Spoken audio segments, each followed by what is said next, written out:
मैं लक्ष्मी राजपूत जी आपका बहुत बहुत अभिनंदन, आपका बहुत बहुत वंदन। और रेडियो संदेश बिजनौर 89.6 आपकी अपनी आवाज पे मैं स्वागत करता हूं कि आप आए। ये हमारे लिए गौरव का विषय है। चलिए मैं आपसे पहले परिचय जानूंगा ताकि हमारे तमाम श्रोतागण इस चीज को सीखें और आपको प्रेरणा स्रोत माने। तो आपका परिचय क्या है? मैं परिचय जानना चाहूंगा, कहां से हैं, कैसे हैं जी।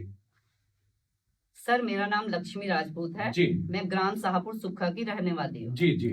और यहीं पे ग्राम शाहपुर सुक्खा में ही हमने अपना द वैदिक किसान फॉर्म बनाया हुआ है। जी जी। उसमें हम देसी गाय, साहिवाल, गिर जो हम बाहर से लाए हैं वो मतलब यहाँ की ब्रीड नहीं है, बाहर से ही हम उनको खरीद के लाए हैं। जी जी। बिल्कुल प्योर ब्रीड है वो। जी तो जी। उनको हमने अपने फॉर्म में पाला हुआ है जी। और उनके दूध से हम मट्ठे का, घी का, मक्खन का, दही का उत्पादन करते हैं। जी। तो लक्ष्मी राजपूत जी, देखिए आप तो सामान्य गृहिणी हैं, आपके विचार ये कैसे उत्पन्न हुआ कि हमें ये करना चाहिए? हाँ सर, ये ऐसा था कि मतलब मेरे ससुराल में पहले से ही हमारे यहाँ एक दो गाय मेरी सास भी रखती थी, मेरी जिठानी भी गायों का पालन करती है। मतलब घर में हमारे जब से मतलब मैं आई हूँ यहाँ पे तो गाय पाली जाती है। तो मेरे हस्बैंड भी फार्मर हैं, तो मैंने सोचा कि क्यों ना जब हम पे साधन है तो हमें इसको एक उद्योग के रूप में अगर हम आगे बढ़ाए तो बहुत अच्छा रहेगा। तो फिर हमने पहले थोड़े स्तर पर थोड़ी गाय लेकर हम आए और हमने ये शुरू किया। जी जी। देखिए ग्रामीण महिला के लिए जो गांव में, और मैं आपका गांव भी देख रहा हूँ जी, बड़ा मुश्किल का काम है, बड़ा संघर्ष का काम है। फिर आप इससे कैसे विजय प्राप्त किया, इस पे हिम्मत कैसे जुटाई आप? सर ये किसका तो सहयोग मिला आपको? सहयोग तो देखो मेरी पूरी फैमिली का बहुत रहा है और खासकर मेरे बच्चों का तो बहुत ही रहा है। उन्होंने मुझे बहुत मोटिवेट किया कि ये मम्मी सही में बहुत अच्छा काम है। और मेन बात है कि मुझे ना जानवरों से प्यार भी बहुत है। जी जी। शुरू से ही, बचपन से ही हर जानवर से, गाय, ये बच्चे, गाय भैंस ये तो है ही, मतलब और जानवरों से भी मैं बहुत प्रेम करती हूँ। मुझे उनसे विशेष लगाव है। तो मेरे को ये अच्छा भी लगता था उनके बीच में जाना, जैसे मैं जाती थी तो मुझे बड़ा पसंद आता था। तो मैंने कहा इसके साथ अगर हम आगे बढ़े, और मेरे परिवार ने भी बहुत सहयोग किया तो हम आगे बढ़े। लेकिन हाँ, दिक्कतें इसमें बहुत आई होगी। बहुत दिक्कतें आई शुरू शुरू में, तो बल्कि बहुत लोगों ने ये भी कहा। मैं चाहूंगा कि उन दिक्कतों के भी बारे में बताएं थोड़ा सा, ताकि हमारे श्रोता सुने। ठीक है सर, ठीक है। ऐसा हुआ कि जब हमने ये काम शुरू किया तो सबसे पहले तो क्या हुआ, जैसे ही शुरू किया कोरोना का वो वायरस जो था वो आ गया। तो हमने जैसे ही अपना घी, दूध, मट्ठा लोगों तक पहुंचाया तो अब उस टाइम पे क्या हुआ, लोग डर गए नई चीज के लिए लेने के लिए, है ना। तो थोड़ा ऐसा हुआ कि पता नहीं मतलब कैसे करें, क्या करें। तो थोड़े टाइम के लिए थोड़ा बंद टाइप का हो गया, लेकिन हमने हिम्मत नहीं आ रही। तो फिर हम इसको आगे सोचते रहे कि देखते हैं क्या होता है। तो धीरे धीरे करके जब लोगों को पता चला, उन्होंने देखा, बहुत लोग आए हमारे फॉर्म पे, उन्होंने देखा बहुत शुद्धता से बनता है, कोई ऐसी यहाँ पे लेने से हमें दिक्कतें नहीं है। तो फिर वो धीरे धीरे लोगों तक पहुंचने लगा। और अब तो बिजनौर में हमारे कम से कम 150 से 200 कस्टमर हैं जिनके यहाँ पे हमारा दूध, घी, मट्ठा डिलीवर होता है। जी जी जी। अच्छा, मैं एक चीज और जानना चाहूंगा कि इस सफल जीवन में, चलिए संघर्ष तो आपने बताया, योगदान किसका मैं मानूं परिवार में? सर मैंने बताया, जो हिम्मत दिया आपको। हिम्मत मेरे को जो दी मेरे बच्चों ने दी। अच्छा, बच्चों ने दी। और मेन बात है कि सहयोग तो सबका था, मेरे हस्बैंड का भी, मेरी सासू माँ जी का भी, जिठानी का भी, सबका सहयोग से ही ये काम हुआ है। क्योंकि ये ऐसा काम है कि ये अकेले नहीं हो सकता। जी जी जी। तो फिर धीरे धीरे जब हमारा काम बढ़ा तो हमने उसके लिए एम्प्लॉय भी रख लिए। तो अब वही लोग इस काम को देखते हैं। लेकिन शुरू शुरू में जो हेल्प की हमारी, वो मेरी जिठानी ने और मेरी सासू माँ ने की है। देखिए, मैं प्रेरणा स्रोत, मैंने नाम एक दिया आपके परिचय में इसलिए दिया कि एक आप सामान्य गांव की महिला है। शहर की महिला अगर पढ़ी लिखी बहुत हाई फाई होती तो सोचा जाता, लेकिन एक गांव की महिला कम से कम हम गए थे 15 लोगों को रोजगार वो दे रही है। खुद एक छोटा सा उद्यम बैठाकर 15 लोगों को रोजगार दे रही है। तो ये निश्चित रूप से प्रेरणा स्रोत की बात है, और उसने आपने दिखाया जी। तो ये बहुत अच्छी बात है। मैं ये चाहूंगा कि आपका फिर आदर्श व्यक्ति कौन है? जी जिससे मुझे प्रेरणा मिली। जी। तो वैसे तो सर मैं ऐसा होता है कि जैसे बहुत लोगों से मैं अच्छी अच्छी बातें ग्रहण करती हूँ, जो भी मुझे किसी की बात अच्छी लगती है जी। वो मैं ग्रहण करती हूँ। हम्म। तो मेनली जो मुझे ये प्रेरणा मिली, मैं कह रही हूँ ये मेरे बेटे से ही मुझे मिली है। अच्छा, बेटे ने आपको ज्यादा मोटिवेट हाँ, किया बहुत मोटिवेट किया कि माँ कुछ करो, हाँ कुछ करो, बैठना नहीं है। मतलब ये कुछ करो, जब आपके पास ये सब साधन है आप कर भी सकती हो, तो इसमें आप आगे बढ़ो, हम आपके साथ हैं। जी। देखिए, गांव में एक चीज और मैंने आपके यहाँ देखा कि गांव में दूध ऐसे ही केन में, बोतलों में ऐसे लोग दे देते, लेकिन आपने देखा एक बड़ी सुंदर पैकेजिंग, बोतल की पैकेजिंग, प्लास्टिक की पैकेजिंग, वो बड़ा अच्छा लगा हमें।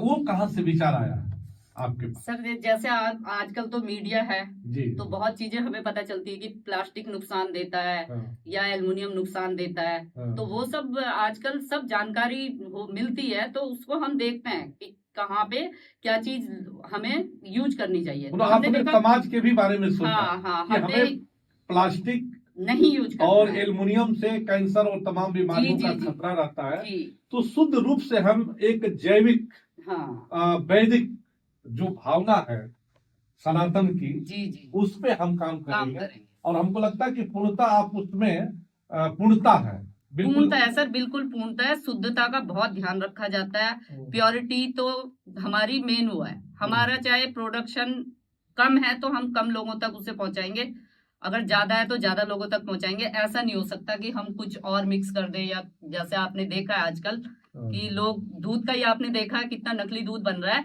तो ऐसा कुछ नहीं है, देसी गाय का दूध है हमारे यहाँ। और उसके लिए ऐसा है कि अभी हमारे फार्म पे जितनी गाय हैं वो तो हमने हमारे पास है ही, अब हम अपने फार्म को भी बढ़ा रहे हैं। तो लेकिन उसके लिए हमने किसानों को भी देसी गाय दिलाई हुई है। अच्छा, कढ़ा दूध, क्या जो कढ़ा दूध और मट्ठा या दही का है, थोड़ा उसके बारे में बताइए, इसकी क्या उपयोगिता और कैसे करती है आप? जी जी, वो मैं बताती हूँ। ताकि हमारे और किसान सुने। जी सर, जी सर। तो जैसे ये दूध हमारा जो मट्ठा होता है, ये कड़े दूध का ही मट्ठा है, देसी मट्ठा जो लाल छाछ बोलते हैं जिसे, उसका कलर भी थोड़ा चेंज हो जाता है। तो उसे सुबह ऐसा किया जाता है कि जैसे दूध है इकट्ठा करके मिट्टी, वो हारे बने होते हैं, हारे बोलते हैं उन्हें, जिनमें गाय के गोबर के उपले रखे जाते हैं, और वो उसमें मिट्टी के बर्तन में दूध रखा जाता है। और वो दूध सुबह जैसे रखा 8 बजे, तो शाम तक वो 4-5 बजे तक उसमें धीमी आंच पे कड़ता रहता है। तो एक तो धीमी आंच पे कड़ता है तो उस दूध की पौष्टिकता बनी रहती है जी। और उसके बाद जब वो कड़के वो हो जाता है तो फिर उसे मिट्टी के ही बर्तन में पलटा जाता है। हमारे यहाँ कोई भी एल्युमिनियम का बर्तन, प्लास्टिक का बर्तन यूज नहीं होता जी। तो मिट्टी के बर्तन में उससे पलट के फिर उसमें थोड़ा सा जब वो टेम्परेचर उसका सही हो जाता है तो उसमें जामन लगता है और उसे रात भर के लिए जमने के लिए रख दिया जाता है। अब कितना लंबा प्रोसेस हो गया कि सुबह आपने दूध रखा, शाम तक वो धीमी आंच पे कढ़ रहा है, और शाम में फिर आपने उसे फिर मिट्टी के बर्तन में पलटा, सुबह तक उसकी दही बन जाती है, फिर उसे बिलोया जाता है। जब उसे बिलोया जाता है तो जो मट्ठा और मक्खन बनता है, फिर उस मक्खन को भी धीमी आंच पे ही पकाया जाता है, तो उसका घी बनता है। इससे ये जो इतना धीमी गति से प्रोसेस हो रहा है ना, तो इससे क्या होते हैं, जो दूध के गुण है वो भी बने रहते हैं। जो घी है, आप मतलब ये जो हारे का घी होता है ना सर, इससे आप कितने भी टाइम रखो ये कभी खराब नहीं होता। अच्छा जी जी। 1 साल 2 साल, बल्कि ये माना जाता है कि जितना ये हारे का घी जो होता है बना हुआ हारे के दूध का, वो उतना ही दवाई के लिए मतलब मेडिसिन माना जाता है। तो वो घी आपका खराब नहीं होता है। जबकि आप जो मार्केट से आप घी लोगे तो आप देखोगे उसमें 2 महीने में, 3 महीने में, नहीं तो ज्यादा 6 मंथ में तो उसमें स्मेल सी हो जाती है, दूसरी तरह से ही उसमें स्मेल होती है। लेकिन हारे से बने हुए दूध के घी में कभी स्मेल नहीं होती। वो जितना पुराना होता जाता है उतना वो पौष्टिक होता जाता है। हमारे तमाम श्रोता इस बात को सुन रहे होंगे जी जी, बड़ा अच्छा लगा। एक चीज और मैं जानना चाहता हूँ उसमें कि आपने खेती का विचार भी शुरू कर दिया, जैविक खेती का, वो कहाँ से विचार आया? सर वो ऐसे विचार आया कि जैसे आजकल क्या होता है कि यही सब देखने के लिए ना, कि जैसे गायों के बारे में देख रही हूँ, कुछ भी सर्च कर रही हूँ, तो एक अभी ऐसी सब्जी के बारे में मैं देख रही थी, तो मुझे वीडियो दिखा कि भाई तो ये मत खाओ, तोरी मत खाओ, इंजेक्शन लग रहा है, लौकी मत खाओ, इंजेक्शन लग रहा है। और मेन बात है कि अभी क्या हुआ था, पिछले साल मैं खुद भी, मुझे बुखार आ गया था, तो डॉक्टर ने बोला कि बाजार की तोरी लौकी मत खाना, अगर घर पे उग रही है तो उसे आप खाना, नहीं तो आप दाल बना के खा लो। क्या बात है। तो फिर मुझे ये लगा कि जब हम पे साधन है तो क्यों ना हम अपनी सब्जियां गोबर के खाद से उगाएं। जी तो फिर ये विचार हमारे मेरे मन में तब आया। देखिए, यही इसी को कहते हैं कर्म योगी विचार, धर्म योगी विचार। हमारे जो आप लक्ष्मी राजपूत जी हैं, ये शायद सबके दिमाग में बातें आ जाए जी जी तो गांव की भी महिलाएं स्वरोजगार की तरफ जी सर जी अग्रसारित होंगे, आगे बढ़ेंगे और अपने आप ये भारत, अपना देश, अपना ये बिजनौर जो है एक नया इतिहास लिख सकता है। यही जरूरत है, आज के समय की भी मांग है कि हम खुद नौकरी लें, नौकरी मांगे नहीं। तो आप तो नौकरी दे रही हैं। तो एक और चीजें मैं चाहता हूं कि भटकता हुआ युवा, आज का समाज में आप देख रही होंगी, जी जी सर भटकते युवा है हमारे, तमाम नशाखोरी है और बच्चे पढ़ाई लिखाई करके रोडों पे घूम रहे हैं। जी जी मैं चाहता, जो रोजगार के लिए भी लाइनें लगाई हुए, मैं चाहूंगा कि आप उनके लिए क्या संदेश देना चाहते हैं कि वो क्या करें। जी जी सर जी, उनके लिए क्या संदेश है। सर मैं तो ये कहती हूँ कि कोई भी काम जी, असंभव नहीं होता। क्या बात है, मैं अगर सुनना आप चाहता था। अगर आप कोशिश करोगे जी तो आप जरूर सफल होगे। जी जी मैं तो हर बच्चे से जो भी मतलब इसके लिए आप देख रहे हो आजकल बेरोजगारी बहुत है। जी तो आजकल इतने काम है ना सर जी कि अगर आप थोड़ी कोशिश करो तो जी। ऐसा नहीं है कि आप सफल ना हो, क्या बात आप है। जरूर सफल होगे। जी बस लेकिन मन में दृढ़ संकल्प होना चाहिए कि जी। ये काम हमें करना है। जी अगर आप दृढ़ संकल्प लेके किसी काम को शुरू करोगे तो आप उसमें सफलता जरूर पाओगे। चलिए, दृढ़ संकल्प हो, निरंतरता हो, निरंतरता सतत हो, प्रयास हो, अनुशासन हो, अनुशासन हो जी, जी। और अपने काम के प्रति मोहब्बत हो, हाँ लगाव सबसे बड़ी बात है कि अपने काम के प्रति जो काम आप कर रहे हो जी। उसके प्रति लगाव होना चाहिए। लगाव हो जी तो निश्चित रूप से सफलता मिलेगी। और मुझे लगता है कि आपने उसी काम को अपना पूजा और अपना धर्म, अपना कर्म समझ लिया, जो लक्ष्मी राजपूत जी को बहुत दूर से देखने के लिए आते हैं आपके द वैदिक किसान फर्म को और आपके देसी कढ़ा हुआ दूध को, मट्ठा को, घी को। जी सर जी और मैंने भी उसी कड़ी में आपके घर तक पहुंचा और मुझे खुद बहुत अच्छा लगा। अच्छा ये लगा लक्ष्मी राजपूत जी कि एक ग्रामीण सामान्य महिला ये कदम उठा सकती है, तो एक जो बहुत अच्छी अच्छी डिग्री लोग लेकर रोजगार के लिए घूम रहे हैं, आखिर वो अपने मन में संकल्प लेकर दृढ़ता के साथ, कर्मयोग के साथ लक्ष्मी राजपूत क्यों नहीं बन सकते हैं, ये विषय है। इस विषय के लिए आप चर्चा करने के लिए हमारे रेडियो संदेश बिजनौर में आई और बहुत अच्छा लगा। तो मैं जो है आपके लिए अब यह है कि श्रोताओं, आपने सुना हमारे आज के खास मेहमान श्री लक्ष्मी राजपूत जी, शाहपुर सुखा द वैदिक किसान जैविक खेती फर्म की आप मालकिन है, उनको आपने सुना। श्रोताओं, यह कार्यक्रम आपको अच्छा लगा होगा, मुझे ऐसा विश्वास है। तो श्रोताओं, आपके सुझावों का हमें इंतजार रहेगा।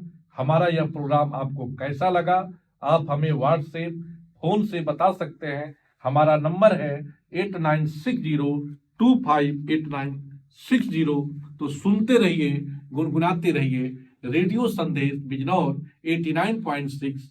मैं मनोज यादव लक्ष्मी राजपूत जी के साथ मैं विदा लेता हूं। नमस्कार, धन्यवाद। नमस्कार सर, बहुत बहुत धन्यवाद आपका।